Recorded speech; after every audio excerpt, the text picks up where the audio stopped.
Minecraft added in a new mob in the game with a new loot table plus more changes to the breeze and the hoppers. Hello there, Ray here. Let's take a look at all these changes in the newest Java snapshot. The trial chamber related stuff is going to be in the next full release version 1.21, where all the other technical stuff will also be in the next version, which is going to be 1.20.5. So leave a like and let's get into the details. Minecraft added in a new mob into the game, and that is this called the Bogged. It is a variant of a skeleton. As you can see, it's covered in moss as well as mushrooms, and the name is quite fitting as you can find these inside of the swamp biome as well as the mangrove biomes, and they can also spawn in the trial spawners. If we compare them with a skeleton, we can see their eyes are really glowing, with the majority of the body tinted in green, just as if the moss that's coming from this biome is slowly growing on them, which looks amazing. And their little hands and feet are like kind of muddy, as if they were like walking and touching all the muddy stuff that's in these swamp biomes. They also have these little brown and red marks on their head, and these are actually supposed to be like the red and brown mushrooms. So it looks like maybe inside of them, the mushrooms actually growing, and then where the skull is broken, you can actually see the mushrooms growing from within, which is a bit different than what you'd expect with like the mushroom. The mushrooms are on the outside, but these are actually indented. They also have this like moss shawl. It even has like a little piece that kind of drapes over it. Maybe that is a vine. And in the inside, you can kind of see what the mushrooms look like from here. Overall, it looks really cool. What do you guys think of this look? I have to say the texture of this really fits the theme. They also dropped items similar to a skeleton, but one that's different than normal skeleton is this type of arrow here, which is the arrow of poison. These are for 5 seconds, which is the weakest of the 3 different variations of poison arrows in the game, which is also quite fitting because they are green and the arrow poison is also green. You can imagine that being inside this mossy environment and shooting out arrows, they could end up getting poisonous, especially since we do have like frogs from this. And there's also poisonous frogs in real life, but they're also a little bit different than normal skeletons in that how fast they shoot is much slower. So notice that every time they shoot, there is a delay, and this is a 3.5 second delay instead of the normal 2. It's almost twice as slow as a normal skeleton.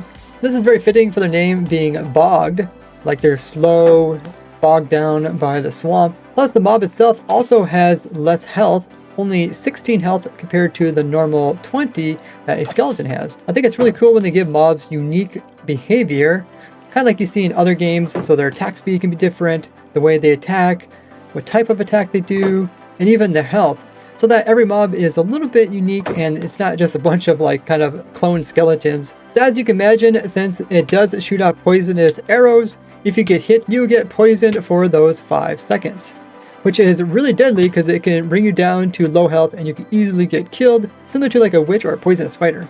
Now if you use looting on these type of skeletons, you can see despite using looting, we only still got 1 poisonous arrow. So looting doesn't let you get more of them, it just increases your chance of getting at least 1 drop, with looting 3 being a 94% chance of getting it. Now there is similarities between the bog and the previous skeleton variation called the stray. These are normally found in coal biomes. You can see also with looting, you only get 1 of the slowness arrows. Now I've already made a stray slowness arrow farm, so I hope to also design one for the new bog skeleton. So as you can find them here in the new trial chambers, coming out of these new trial spawners, they have replaced the previous skeletons which are holding poisonous arrows in their offhand and would give you the poison effect. So now when you see these trial spawners that are surrounded by the bone block as well as the podzol with mushroom, that indicates that the trial spawner will spawn in the new bogged mob. So you could also farm them here for the poisonous arrows, but remember these trial spawners have a 30-minute cooldown before you can kill another round of mobs, where they'll just naturally spawn inside of swamps and mangrove biomes, similar to strays spawning in the coal biome.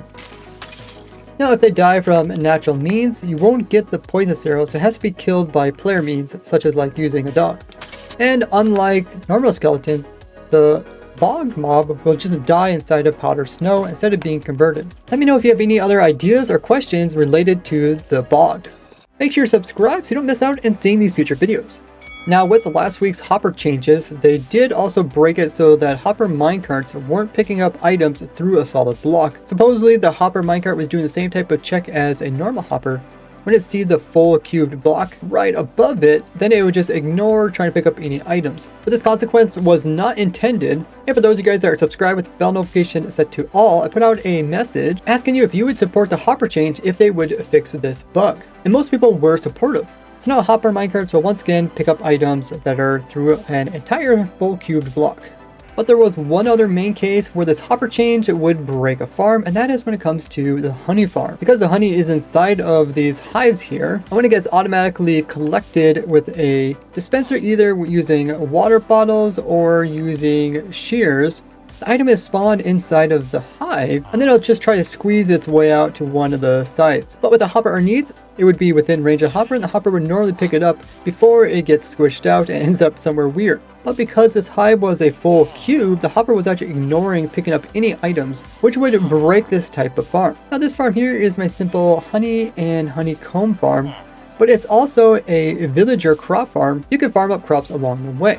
Now I did already come up with some alternative ways to make honey and honeycomb farm by putting the dispenser underneath, and then we could put like water stream here or hopper minecarts, as the item would get squished upwards and could be collected from above. But you don't need to worry about switching out your honey farms because they decided to change it so that hoppers can pick up items that come out of the bee nest or bee hives. And this is done by having a special tag called does not block hoppers, which the bee hives and nest are part of. And you can see this new tag over here on the right hand side, so your farms will continue to work. If there's any more weird cases where this type of hopper changes might break something, let me know. Now before today, wind charges couldn't go through non-solid blocks. So if you put like down some string or a banner, even though you could shoot through these, the wind charges could not go through it.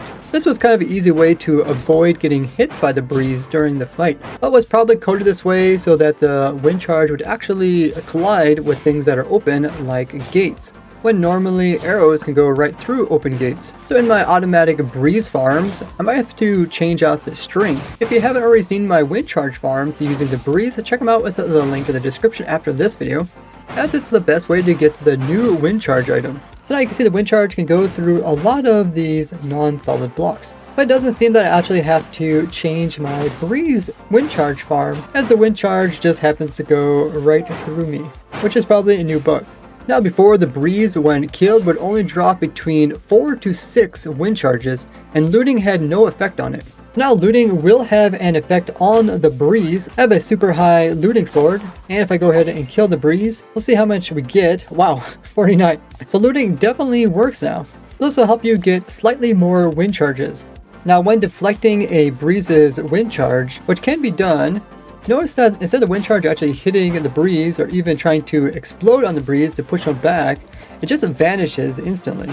Now once again, you'll be able to redirect the wind charge at the breeze, and it won't just instantly get deleted from the game. Now the breeze is immune to other projectiles in that they'll just hit the breeze and bounce off of them. But the same wasn't said when it came to the wind charges. They would actually do a small amount of damage. But because these are also projectiles, the breeze will now deflect these, so you can't kill them using their own item. When projectiles actually bounce off of the breeze, there was a difference between how it was done in Java Edition and how it was done in Bedrock Edition. So now in Java Edition, the arrows will also bounce back the direction they came. Before, if you would use the wind charge and then fall in some water, once you touch the ground, all of a sudden you'd be dealt some fall damage. And there was a bunch of scenarios like this. This was probably due to the wind charge thinking that when you got lifted up right here, anything below that area should deal you damage, and it completely ignored the part where you landed in something safe like powder snow or on a slime.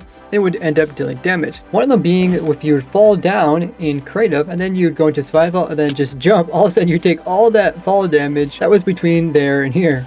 Now the trick where I came up with where you would blast yourself with a wind charge and then get hit by a whole bunch of TNT, which I have uploaded into a shorts video along with a bunch of other cool tricks. This trick would let you so you wouldn't actually take any fall damage because they thought the last thing you touched was the wind charge. But this was now fixed in the snapshot, so you can't use the wind charge to safely take fall damage from other things. But I, of course, will be trying to find a workaround for this. And you can watch me do all my discoveries and testing over at my Twitch live streams. I do these every Wednesday, Friday, Saturday, and Sunday at 2 p.m. Eastern. And you, the viewers, are welcome to join in. As you can see, there is a lot of stuff here, and I did not build this all. Now, because of all these changes they made with the wind charge, they are aware that there is this new bug where the wind charge, when it lifts you off the ground, then you hit the ground, you normally wouldn't take any fall damage, but now you do. So they're going to eventually get this fixed. Now, sneezing pandas can once in a while sneeze out a slime ball, but this dropping of a slime ball was not part of their loot table, but was rather hard-coded into Minecraft. So anybody who wanted to change this couldn't actually easily do it. But now that's all been changed, so it's part of a loot table, so you can easily change out what they're going to drop for something else. Now, when using the tick freeze command, it would cause the AI of mobs to change, so they wouldn't do what you would expect to do next. So they fixed this bug, as well as a bug where when you use the tick freeze, the game would forget to keep another portal chunk loaders so that they would keep loading a chunk instead it would forget that item went through the portal. Now they removed both these bugs for the snapshot. When upgrading, chunks that were produced during 1.9 and before could regenerate seemingly randomly. Of course, they didn't want people's builds to just all of a sudden get wiped, so this will no longer happen.